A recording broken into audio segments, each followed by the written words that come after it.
নমস্কার, 221B Harrison road থেকে বলছি। আমি বর্ণালী। আর আমি মধুপর্ণা। হ্যাঁ, আজ কিন্তু আমরা সব ছেলেদেরকে একেবারে বাদ দিয়ে দিয়েছি। আন্তর্জাতিক নারী দিবস উপলক্ষে আজকের দিনটা অফিসিয়ালি কিন্তু আমাদের। একদম ঠিক। বছরের বাকি 364টা দিন আমরা সব সামলে যাচ্ছি, ঘর দৌড় অফিস কাচারি। আর আজকের দিনে সবাই বলে আজ একটু রেস্ট নাও। যত আদিক্ষেতা। আজ তাই আপনারা শুনবেন আমাদের বিশেষ নিবেদন সম্প্রীতি ঘোষের লেখা কবরের নিচে। আজ গল্প রচনায় রয়েছে আমাদের টিমের জুনিয়র মোস্ট মেম্বার সম্প্রীতি ঘোষ। অনেক সাহস করে ক্লাস 9-এর এই ছোট্ট বোনটা আমাদের একটা অসাধারণ গল্প লিখে পাঠিয়েছে। গল্প পাঠে রয়েছি আমি বর্ণালী। গল্পের বিভিন্ন চরিত্রে রয়েছি আমি মধুপর্ণা, প্রদীপ্তা আর বর্ণালী। তাহলে আজ প্রথমবার 221B হ্যারিসন রোড মহিলা বাহিনীর দখলে।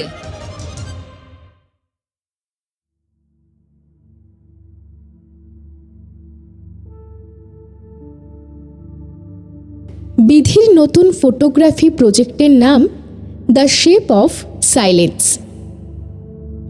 তার লক্ষ্য এমন একটি গ্রাম খুঁজে বের করা যেখানে শহুরে কোলাহলের চিহ্নমাত্র নেই, যেখানে প্রাচীনতা ও নীরবতা একই সঙ্গে বিরাজমান। তার খোঁজ শেষ হল বীরভূমের শেষ প্রান্তে, ছোট্ট একটি গ্রাম কদমগাছি। বিধি সেন কলকাতার এক চঞ্চল তরুণী, চোখে একরাশ স্বপ্ন, ফটোগ্রাফি যার নেশা ও পেশা। এই ফটোগ্রাফির নেশাতেই সে ছুটে যায় পশ্চিমবঙ্গের আনাচে কানাচে। বিধির ছোট্ট পরিবার। কলকাতার এক নিম্ন মধ্যবিত্ত রেন্টেড ফ্ল্যাটে থাকে বিধি তার বাবা শ্রী প্রতিম সেন ও মা শ্রীমতী মৃদুলা সেনের সঙ্গে। এই তো কয়েকদিন আগেরই কথা।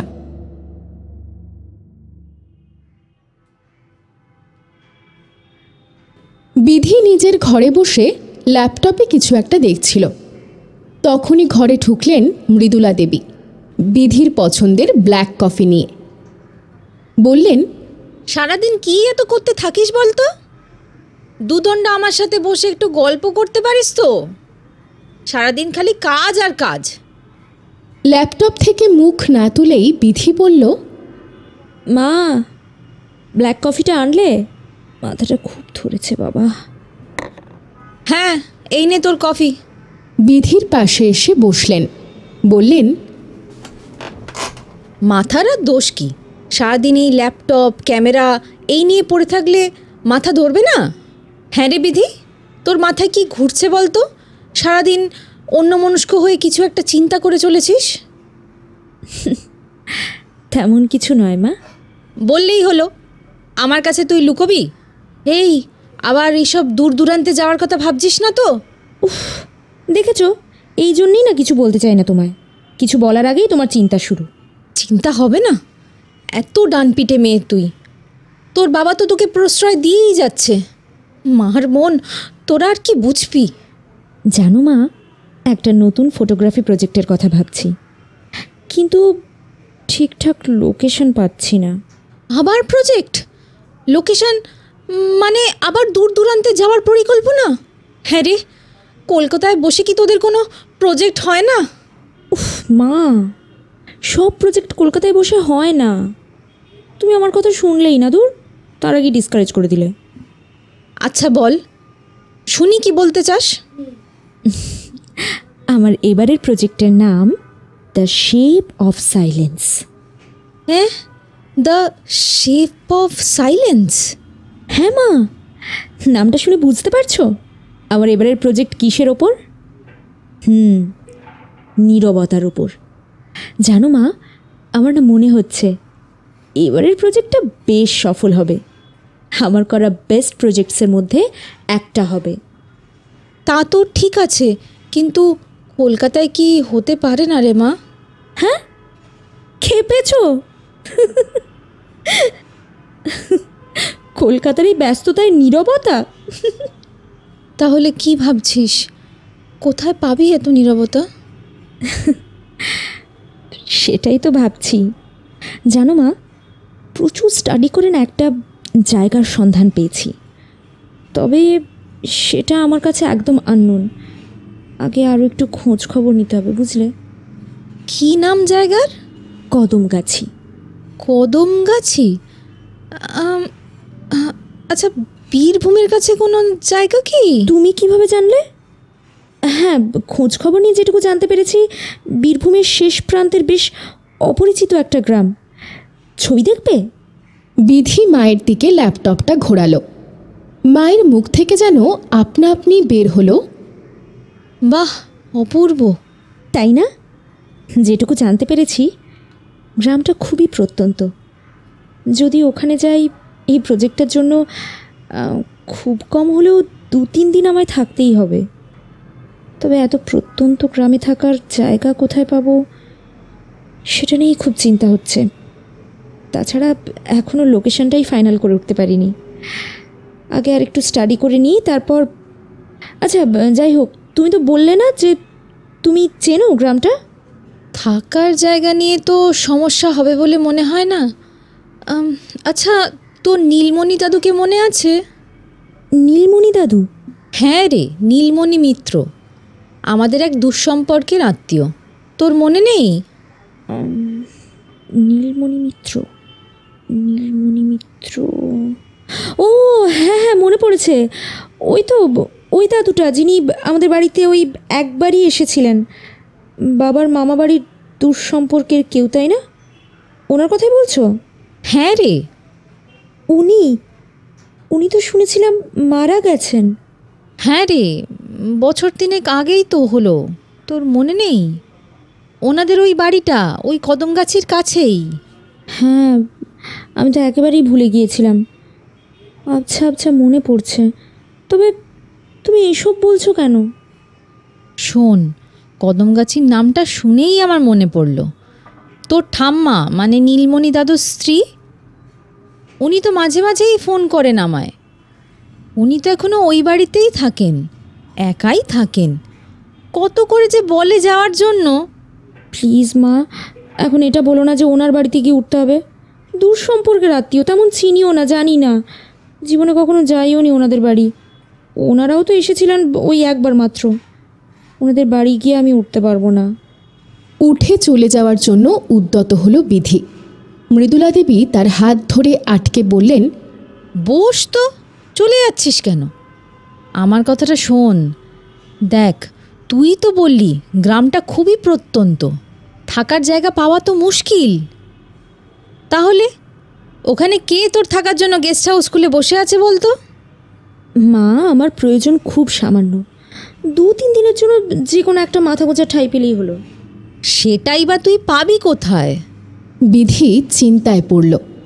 মৃদুলা দেবী মেয়ের হাত ধরে বললেন, দেখ মা, কোনো ব্যবস্থা না করে এইভাবে তো তোকে ছেড়ে দিতে পারি না। সে যে কটা দিনের জন্যই হোক না কেন, ওখানে থাকলে আমরা জানবো মেয়ে একটা ভালো আশ্রয় তো পেয়েছে।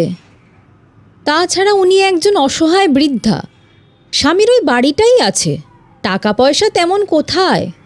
5 ছেলের প্রত্যেকেই স্ত্রী সন্তান নিয়ে কবেই আলাদা হয়ে গেছে, মাকে কেউ দেখে পর্যন্ত না। ওই গরু ছাগল থেকে যেটুকু রোজগার হয় আর কি, সেইটুকুই। তুই যদি কিছুদিন ভাড়া নিস একটা ঘর, উনিও তো কিছু টাকা পয়সা পাবেন, ওনারও তো কিছু সুবিধা হবে। কিন্তু মা, তুই এত ইতস্তত করছিস কেন? যদি তুই বদ্ধপরিকর হোস যে তুই ওইখানেই নিজের প্রজেক্টটা করবি, তাহলে আমিই তোর বাবার সাথে কথা বলবো খন। উনিই থাকার ব্যবস্থা করে দেবেন ওখানে, কথা বলবেন ওই ঠাম্মার সাথে। তুই আর না করিস না মা, ওই রকম একটা গ্রামে তুই কোথায় থাকার জায়গা খুঁজে বেড়াবি?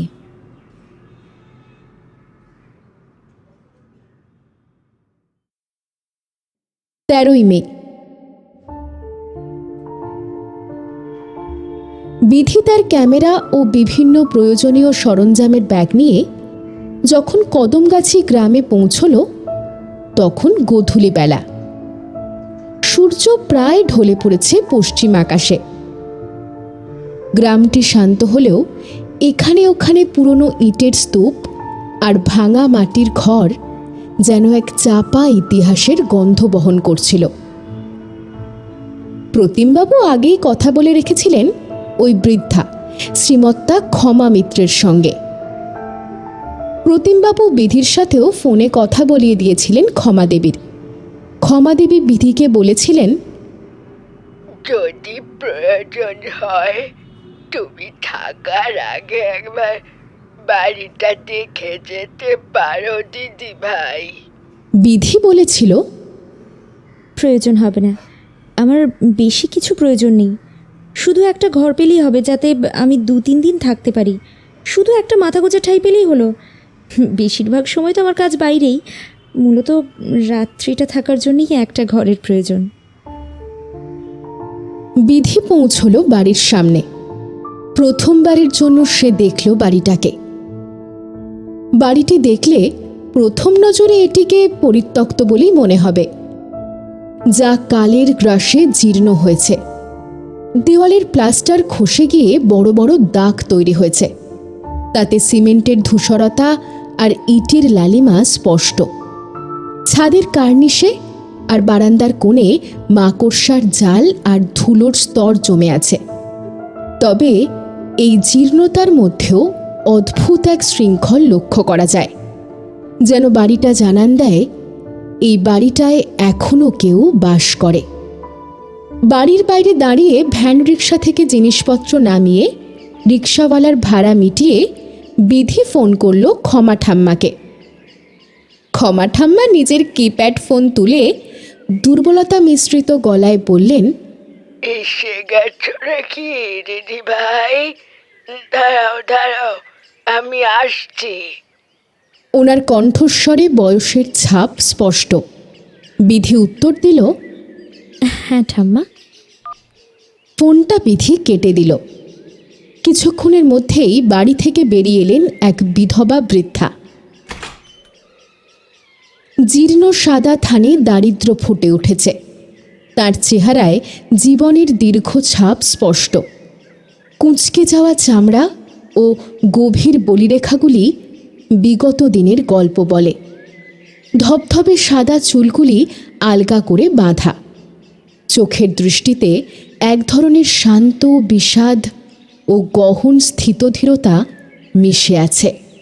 ক্ষমা ঠাম্মার আন্তরিকতা দেখে মুগ্ধ হতে হয়। একটা ঘরের চাবি ধরিয়ে দিলেন বিধির হাতে।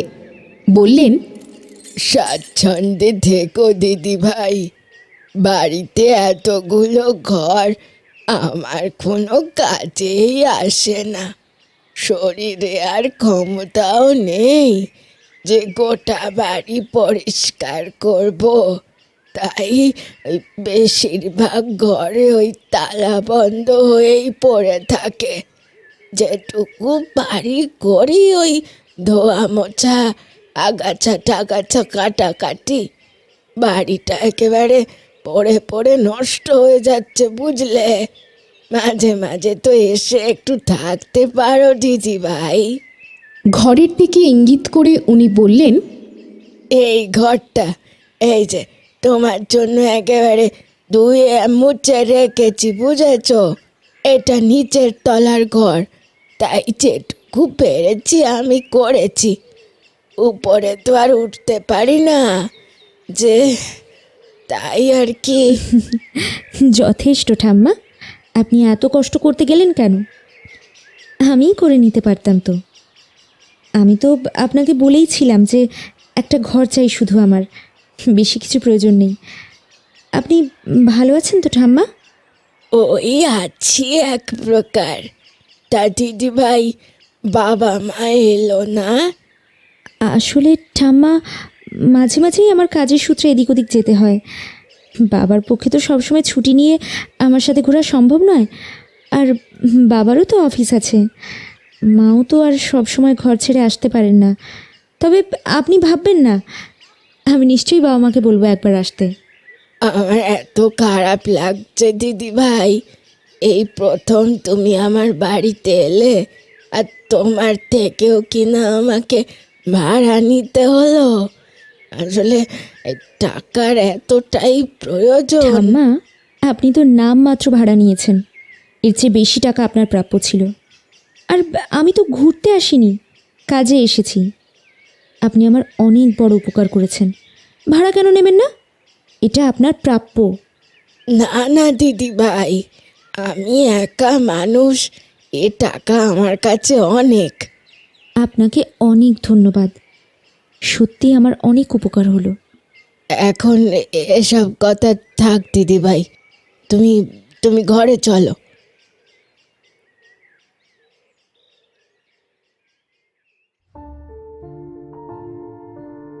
ক্ষমা ঠাম্মার পিছন পিছন বিধি তার লাগেজ নিয়ে এগিয়ে চলল আর ভাবল, ভালোই হলো, কয়েকদিনের জন্য একটা আশ্রয় তো জুটে গেল। নামমাত্র ভাড়া, ঠাম্মা ভাগ্যিস ভাড়া নিতে অস্বীকার করেননি, না হলে বিধি জোর করেই কিছু টাকা দিয়ে আসতো ঠাম্মাকে, গরিব মানুষ বলে কথা।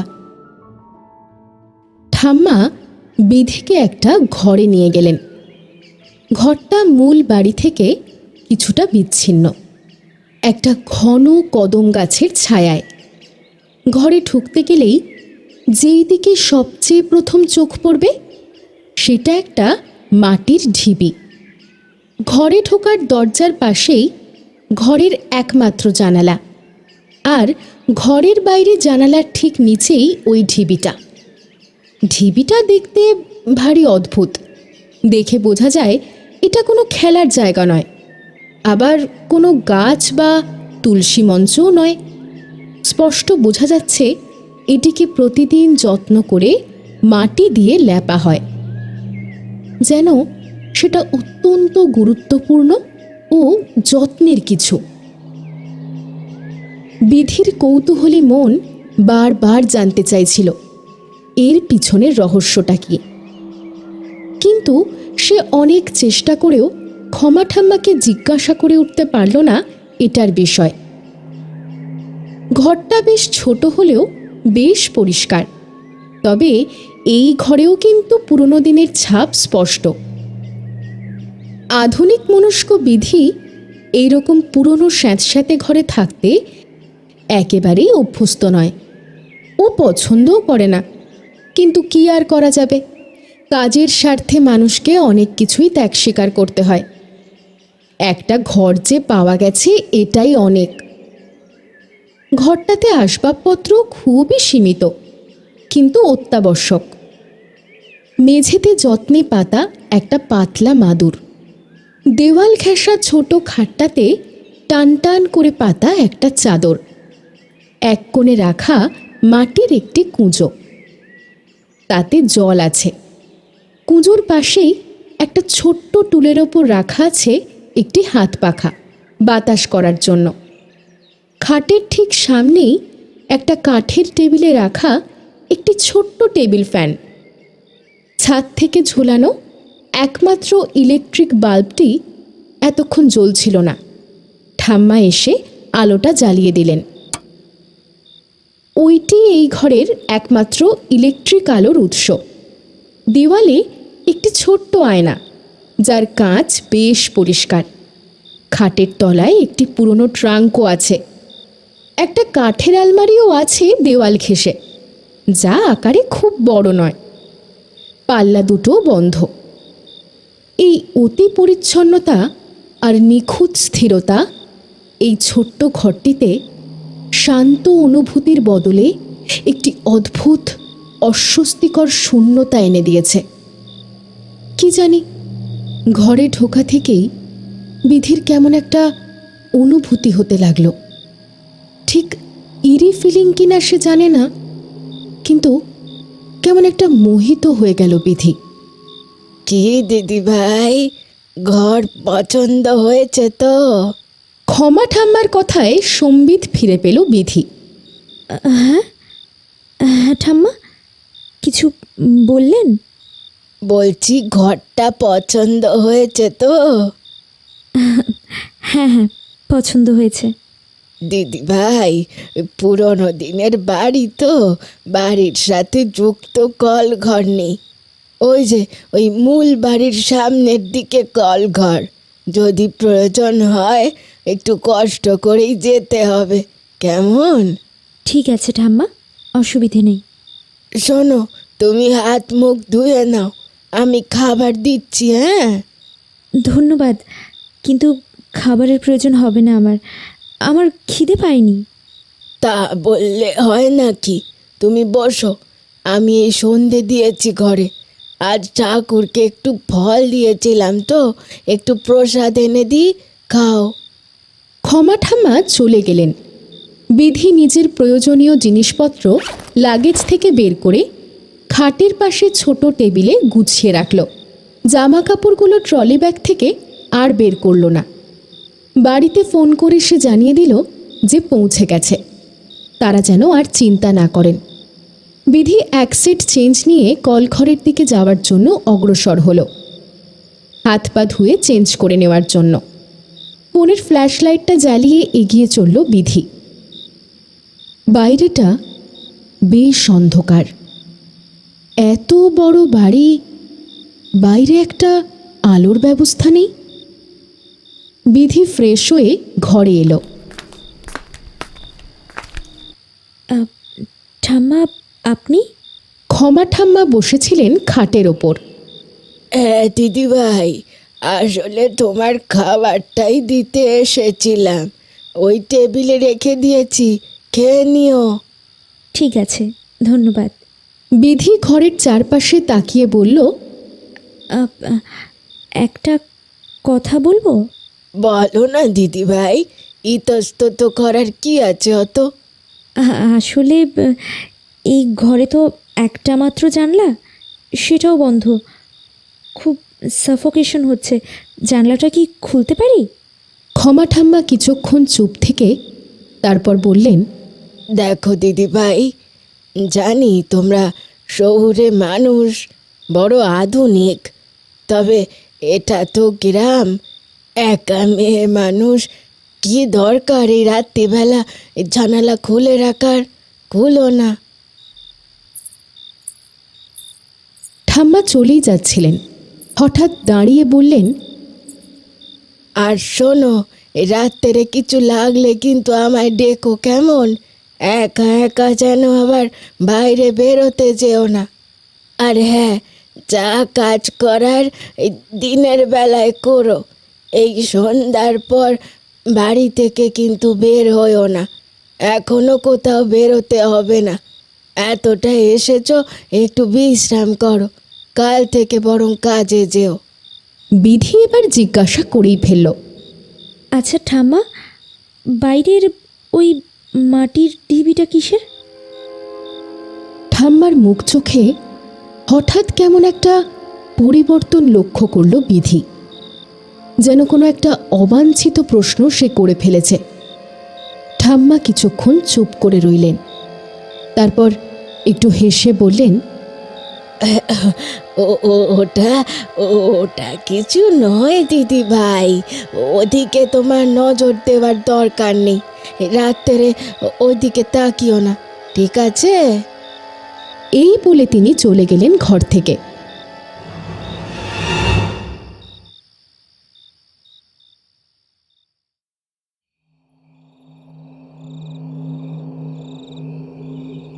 ঠাম্মার ওই হাসিটা কেমন মেকি লাগলো বিধির।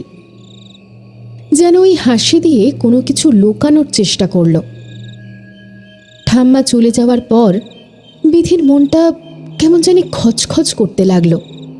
ভেবেছিল কিছু কাজ সেরে রাখবে, কিন্তু কোনো কিছুতেই যেন সে আর এনার্জি পাচ্ছে না।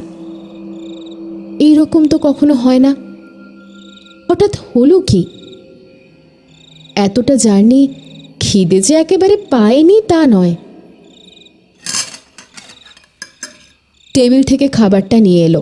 কিছু কাটা ফলমূল, কিছুটা চিড়ে, মুরগি ও 1 কাপ লিকার চা দিয়ে গেছেন ঠাম্মা। খিদের মুখে বিধি বেশ তৃপ্তি করেই খেলো। না, আজ আর কোথাও বের হবে না। এমনিতেই আজ তার শরীরটা খুব ম্যাচ করছে, হয়তো এতটা জার্নিরই ফল। তাছাড়া মাও বারবার বলে দিয়েছেন যে গ্রামাঞ্চল শহরের মতো এত আলোও নেই। সূর্যাস্তের পর যতটা সম্ভব সে যেন ঘরেই থাকার চেষ্টা করে। বিধি কিছুক্ষণ পর দরজা বন্ধ করে গভীর ঘুমে ঢলে পড়ল। কতক্ষণ ঘুমিয়েছে সে নিজেও জানে না। ঘুম ভাঙল দরজায় কড়া নাড়ার শব্দে। দিদিভাই, ও দিদিভাই, দরজাটা খোলো, ও দিদিভাই। বিধি চোখ রগড়াতে রগড়াতে উঠে বসল বিছানায়। ঘরের বাল্বটা সে বন্ধ করেই শুয়েছিল। ঘরে এখন নিকষ কালো অন্ধকার বিরাজমান। আসছি ঠাম্মা। বিছানা ছেড়ে উঠে ঘরের বাল্বটা জ্বালিয়ে দরজা খুলল বিধি।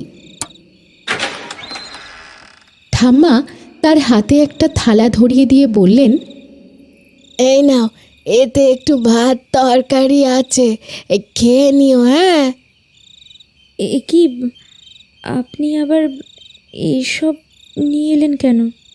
রাত হয়েছে, তুমি খেয়ে নিয়ে শুয়ে পড়ো। কি দরকার ছিল ঠাম্মা? আমার কাছে তো বিস্কিট আর কিছু শুকনো খাবার ছিলই। না না দিদি ভাই, তা কি আর হয় গো, তা হয় না। রাত্রিবেলা একটু ভরপেট খাবে না? দুমুঠো ভাতই তো দিয়েছি, খেয়ে নিও। আর শোনো, সন্ধ্যায় যাতে করে খাবার দিয়ে গেলাম, সেই পাত্রগুলো কই? হ্যাঁ, দিচ্ছি। বিধি টেবিলে ভাতের থালাটা রেখে সেখান থেকে আগের পাত্রগুলো এনে ঠাম্মাকে দিয়ে দিল। ঠিক আছে দিদি ভাই, খেয়ে নিও। আর রাত্রে খুব প্রয়োজন না হলে বাইরে বেরিও না, ঠিক আছে? প্রয়োজন হলে আমাকে ডেকো। আর এসব ঢিবির কথা মাথায় এনো না, ও সব দিকে তাকানোর দরকার নেই। বলতে বলতে ঠাম্মা চলে গেলেন। বিধি দরজা বন্ধ করে দিল। তার খুব অদ্ভুত লাগলো ব্যাপারটা। বিধি তো ওই ঢিবির কথা এখন নিজে থেকে জিজ্ঞাসা করেনি। তাহলে ঠাম্মা তাকে কেন বারবার সতর্ক করছেন?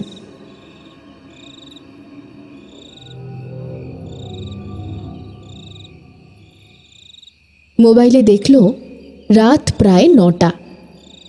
শহরের দিকে এই সময়টাকে রাত্রি বলেই গণ্য করা হয় না, কিন্তু এটা তো প্রত্যন্ত গ্রাম। চারিদিক একেবারে শুনশান। বিধি খেয়ে নিল।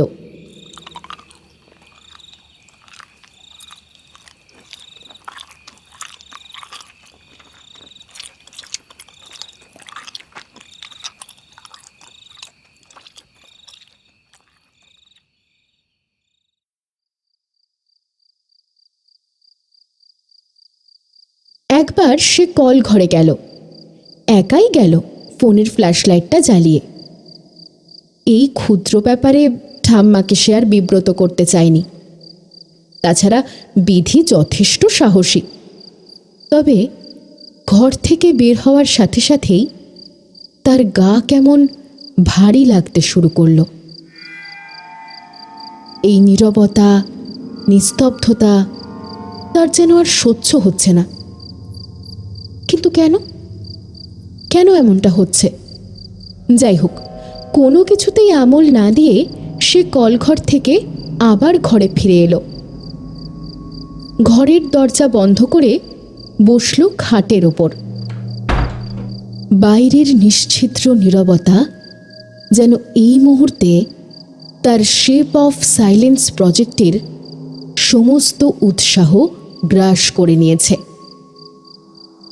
নীরবতা এখন আর তার কাছে শিল্পের উপাদান নয়, বরং এক ভারী শ্বাসরোধকারী চাদর। ঘড়িতে রাত 9টা বাজলেও এখানকার পরিবেশ যেন মধ্যরাতের নিস্তব্ধতা ধারণ করেছে। ঘরটা একেবারে পুরনো বাড়ির মতোই ঠান্ডা। স্যাঁতস্যাঁতে দেওয়ালের গন্ধটা এখন আরও বেশি তীব্র লাগছে। খাটে এসে বসতেই বিধির মনে বারবার ভেসে আসতে লাগলো ক্ষমা ঠাম্মার শেষ কথাগুলো। ওই সব দিকে তাকানোর দরকার নেই।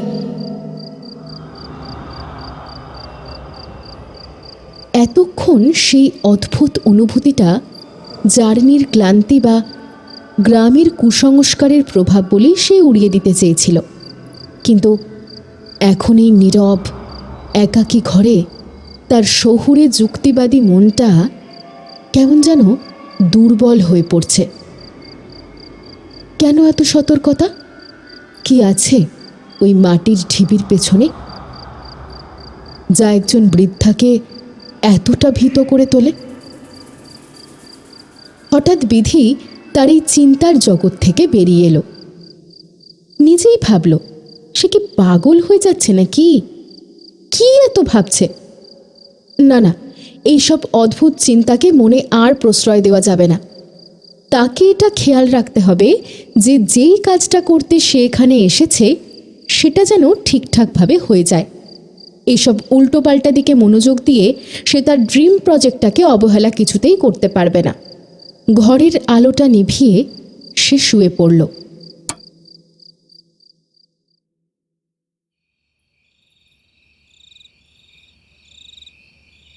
ঘরে আবার সেই জমাট বাঁধা অন্ধকার। প্রায় আধ 1 ঘন্টা হয়ে গেছে। বিধি আন্দাজ করতে পারল না, এখনো তো ঘুম আসছে না। হয়তো সন্ধে থেকে অনেকটা ঘুমোনো হয়েছে বলে, কিন্তু তা তো হওয়ার কথা নয়। ঘুমকাতুরে হিসেবে একটা বদনাম বরাবরই আছে বিধির। তাহলে সে উঠে বসল। সারা ঘরে কেমন যেন একটা অদ্ভুত অস্বস্তি। এই ঘরের বাতাসই যেন খুব ভারী লাগছে বিধির, খুব খুব সাফোকেটিং লাগছে। এই অন্ধকার কি তার সহ্য হচ্ছে না? না না, তা কেন হবে? বিধি তো বরাবরই গাঢ় অন্ধকারেই ঘুমোতে অভ্যস্ত। আলোর লেশমাত্র থাকলে তার তো ঘুমই আসতে চায় না। আজ তাহলে কেন এইরকমটা হচ্ছে? এমন এক অনুভূতি যে বিধি নিজেও বুঝতে পারছে না ও অন্য কাউকে বোঝাতেও পারবে কিনা। বিধি বিছানা ছেড়ে উঠে দাঁড়ালো। ঘরের আলোটা জ্বালালো। কুঁজো থেকে বেশ কিছুটা জল খেলো। একবার ভাবল ক্যামেরার মেমোরি কার্ডটা দেখবে বা ল্যাপটপটা নিয়েই বসবে। কিছু কাজ পেন্ডিং থাকলে সেটা সেরে রাখবে। তবে কোনো কিছুতেই যেন তার আর মন বসছে না। এত এনার্জেটিক একটা মেয়ে আজ সব ব্যাপারে এত কেন উদাসীন? ঠিক তখনই জানালার দিকে চোখ গেল বিধির। কাঠের পাল্লাগুলো শক্ত করে বন্ধ।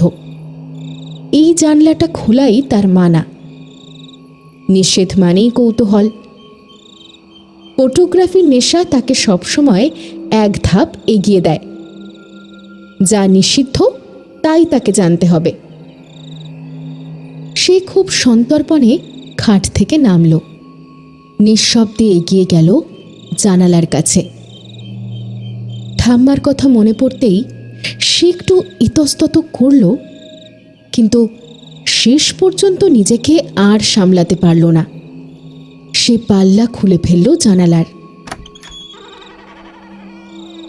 উঁকি মারল বাইরের দিকে।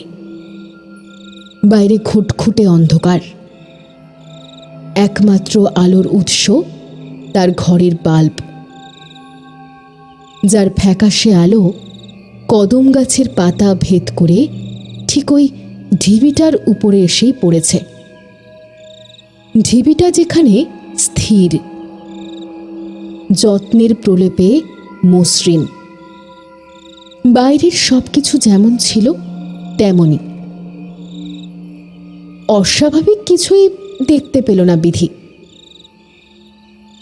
চারিদিকে আর একবার ভালো করে দেখে জানালাটা সে বন্ধ করে দিল। সে খাটের দিকে এগিয়ে গেল।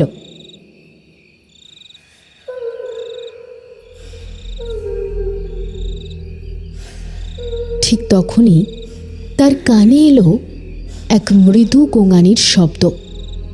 খুবই মৃদু, কিন্তু ভালো করে কান পাতলে শোনা যায়। প্রথমে বিধি সেটাকে ভ্রম বলে উড়িয়ে দিলেও আওয়াজ বন্ধ না হওয়ায় সে বুঝল এটা শুধুমাত্র ভ্রম নয়। সে আরও ভালো করে শোনার চেষ্টা করল। ধীরে ধীরে সেই গোঙানি পরিবর্তিত হলো চাপা কান্নায়, যেন কোনো ছোট্ট একটা বাচ্চা কাঁদছে। খুব যন্ত্রণা মিশ্রিত একটা চাপা কান্না। বিধি সহ্য করতে পারল না। দুহাত দিয়ে সে কান চেপে ধরল।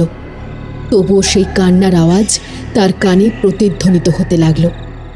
সে বুঝতে পারল যে ঘরের বাইরে থেকেই ওই কান্নার আওয়াজটা আসছে, খুব কাছ থেকে, হয়তো ওই ঢিবির কাছ থেকেই। বিধি কান থেকে হাত নামিয়ে গভীর মনোযোগে শোনার চেষ্টা করল। হ্যাঁ, নিশ্চিত নিশ্চিত ওই আওয়াজটা আসছে দরজার বাইরে থেকে, বিশেষ করে সেই মাটির ঢিবিটার কাছ থেকে। এটা কোনো বাতাসের শব্দ নয় বা কোনো পশুরও ডাক নয়। এ এক শিশু সুলভ চাপা যন্ত্রণাময় কান্না। তার সারা শরীর হিম হয়ে গেল। এতক্ষণের ক্লান্তি, বিরক্তি বা যুক্তিবাদী মন সব এক মুহূর্তে উড়ে গেল। ক্ষমা ঠাম্মার সতর্ক বাণী, ঘরের অসহনীয় শূন্যতা আর মাটির ঢিবি নিয়ে তার লুকোছাপা, সব যেন বিধির মস্তিষ্কে একসঙ্গে ধাক্কা মারল। দ্য শেপ অফ সাইলেন্স এখন এক ভারী শ্বাসরুদ্ধকর বাস্তব। নীরবতা এখন রূপ নিয়েছে ভয়ে আর আতঙ্কে। বিধি খুব ধীরে টেবিল ফ্যানটা বন্ধ করল, যাতে কান্নার শব্দটা আরও স্পষ্ট শোনা যায়। ঠিক তখনই কান্নার শব্দটা আরও তীব্র হলো, যেন কেউ প্রাণপণে শ্বাস নেওয়ার চেষ্টা করছে কিন্তু পারছে না। তার সাথে যোগ হলো ছোট ছোট দ্রুত নখের আঁচড়ের শব্দ, যেন নরম মাটির ওপর কিছু একটা আঁচড়াচ্ছে। বিধি ফিসফিস করে নিজেকেই বলল, এটা হতে পারে না, এটা হতে পারে না। তার শরীর কাঁপছে, কিন্তু কৌতূহল তাকে চেপে ধরল। সে ক্যামেরা নিয়ে কাজ করা একটা সাহসী মেয়ে। ওইটুকু ভয়ে সে পিছিয়ে যাবে না। সে ভাবল, কি আছে ওই ঢিবিতে? কেন ঠাম্মা তাকে ওদিকে তাকাতে বারণ করেছিলেন? সে নিঃশব্দে পা ফেলতে লাগল, যাতে সামান্যতম শব্দ বাইরে পৌঁছতে না পারে। কাঁপতে কাঁপতে দরজা খুলতে গিয়েও সে থেমে গেল। ঠাম্মা রাত্রে বাইরে বের হতে বারণ করেছিলেন, বিশেষ করে ওই দিকে নজর দিতে মানা করেছিলেন। বিধি এবার স্পষ্ট বুঝতে পারল যে ধীরে ধীরে সেই নখের আঁচড় তার ঘরের জানালায় পড়তে শুরু করেছে। হ্যাঁ, কেউ প্রাণপণে জানালার পাল্লাগুলো আঁচড়াচ্ছে। হঠাৎ করেই কান্নাটা থেমে গেল। এক ভয়ঙ্কর নিস্তব্ধতা গ্রাস করল চারপাশ। সেই নীরবতা আগের চেয়েও গভীর, ভারী এবং প্রাণহীন। বিধি স্তব্ধ হয়ে দাঁড়িয়ে রইল। কান্নার রেশটা যেন তার শিরায় শিরায় এখনো বাজছে। কিছুক্ষণ পর সে নিজেকে একটু সামলে নিয়ে যুক্তি দিয়ে ভাবার চেষ্টা করল। এটা হয়তো কোনো নিশাচর প্রাণী বা বিড়ালের কান্না, কিন্তু দ্রুত নখের আঁচড়ের শব্দটা। সে তাড়াতাড়ি খাটে বসে নিজের ল্যাপটপটা খুলল। গুগল ম্যাপে কদমগাছি গ্রামটা খুঁজল, আর পুরনো রেকর্ড, সংবাদপত্রের ক্লিপিং কিছু কি পাওয়া যায়? কদমগাছি বা নীলমণি মিত্রের পরিবার সংক্রান্ত কোনো পুরনো ঘটনা? অনেক খোঁজাখুঁজির পর সে একটা পুরনো বাংলা খবরের কাগজের স্ক্যান করা আর্টিকেলে চোখ রাখল। খুব ঝাপসা, তবে শিরোনামটা স্পষ্ট। বীরভূমের কদমগাছি গ্রামে শিশু মৃত্যু, পারিবারিক কলহের জের। ভেতরের লেখাটা কষ্ট করে মনোযোগ দিয়ে পড়তে গিয়ে বিধির হাত থেকে প্রায় ল্যাপটপটা পড়েই যাচ্ছিল। নীলমণি মিত্রের 5 ছেলের এক ছেলের একটি 5 বছরের সন্তানের নিখোঁজ হওয়ার পুরনো খবর এটা। আজ থেকে বেশ কয়েক বছর আগের ঘটনা। নিখোঁজ হওয়ার কিছুদিন পর শিশুটির বিকৃত মৃতদেহ নাকি তাদের বাড়ির আশেপাশে পাওয়া গিয়েছিল। পুলিশ কেস, পারিবারিক কলহ, তারপর রহস্যের জট না খোলায় কেস ধামাচাপা পড়ে যায়। সেই ছেলেটির নাম লেখা ছিল যদু। হঠাৎ বিধির নজর গেল অন্য একটি লাইনে। নিখোঁজ হওয়ার আগে শিশুটিকে শেষবার বাড়ির পিছনের কদম গাছ সংলগ্ন একটি জায়গায় খেলতে দেখা গিয়েছিল। কদম গাছ, তার ঘরের পাশের সেই কদম গাছ, আর আর তার ঠিক নিচেই সেই মাটির ঢিবি। ভয়ঙ্কর এক শীতল স্রোত তার মেরুদণ্ড পেয়ে নেমে গেল। তবে তবে কি ওই ঢিবিটা একটা সমাধি? একটা অবহেলায় চাপা পড়ে যাওয়া নিষ্পাপ শিশুর সমাধি? আর রাতে সেই শিশুটির আত্মা? অজানা ভয় নয়, এখন বিধির ভয় সুস্পষ্ট, রক্তাক্ত আর ঐতিহাসিক। বিধির মনে মোচড় দিল, ওইটুকু একটা নিষ্পাপ শিশুকে এভাবে অবহেলায় ফেলে রাখা হয়েছে। বিধি যদিও শুনেছিল যে একদম ছোট বাচ্চাদের দাহ করা হয় না, তাদের সমাধিস্থ করা হয়, তাই বলে এভাবে ভিটের মধ্যে কবরটিতে প্রতিদিন এভাবে মাটি লেপা হয় কেন? তাহলে কি আস্তে আস্তে বিধির সামনে সব রহস্যের জট খুলতে লাগলো? এই আঁচড়, এই কান্না, তার মানে নিত্যদিনের ঘটনা। ক্ষমা ঠাম্মা সবই জানেন। হয়তো বাইরে বের হলেই দেখা যাবে কবরের ওপর আঁচড়ের দাগ, আর সেই দাগ আড়াল করার জন্যই এই সব কিছু জানার পরেও ক্ষমা ঠাম্মা তাকে এই বিপদের মুখে ঠেলে দিলেন। বিধি আর ঘুমোতে পারল না। রাতভর সে খাটের ওপর শক্ত হয়ে বসে রইল। জানালাটা বন্ধ, কিন্তু তার মনে হলো সেই চাপা কান্না, সেই নখের আঁচড় আর মাটির স্যাঁতস্যাঁতে গন্ধ যেন ঘরের ভেতরই ঘুরে বেড়াচ্ছে। সে বারবার ক্ষমা ঠাম্মার কথা ভাবছিল। কেন তিনি কেন এই রহস্যময় নীরবতা ও ভয়কে এভাবে লালন করছেন? ওই সব দিকে তাকানোর দরকার নেই দিদি ভাই, দরকার নেই।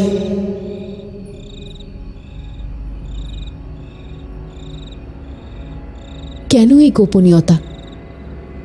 নিজের নাতির মৃত্যুকে কি তিনি চাপা দিতে চান?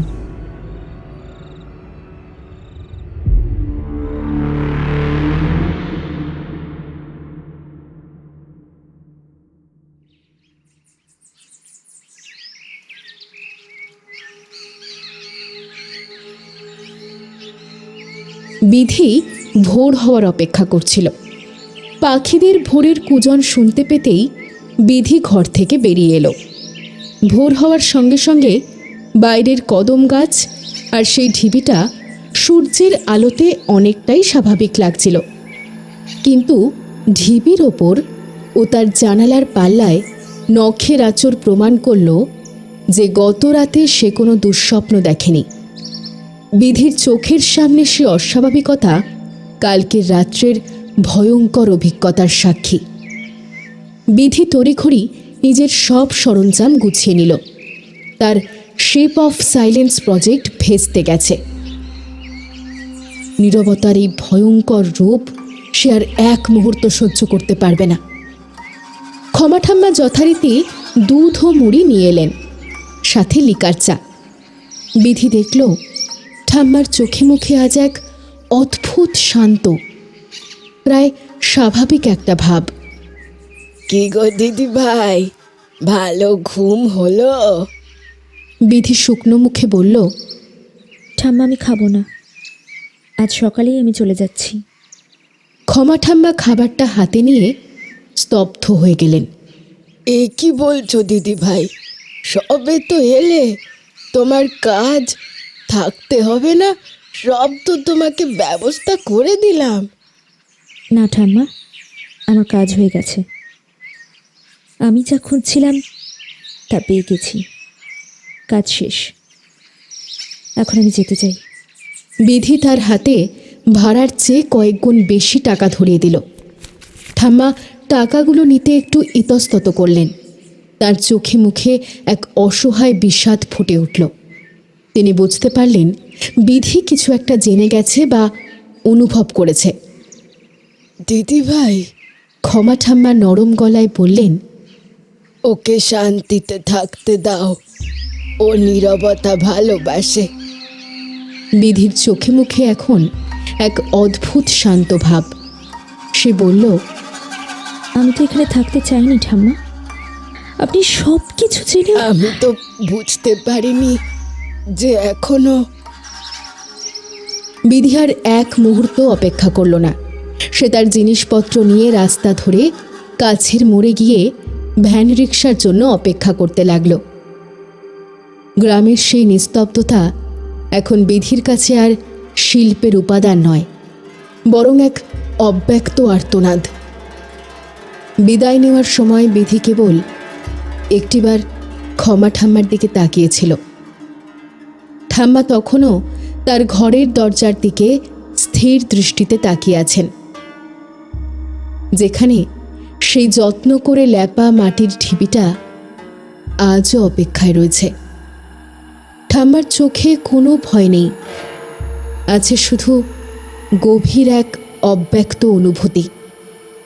বিধি বুঝল না এটা কিসের অনুভূতি, কিন্তু এটা বুঝল যে ওই গভীর অনুভূতিপূর্ণ চোখে অনেক গোপন কথা লুকিয়ে আছে।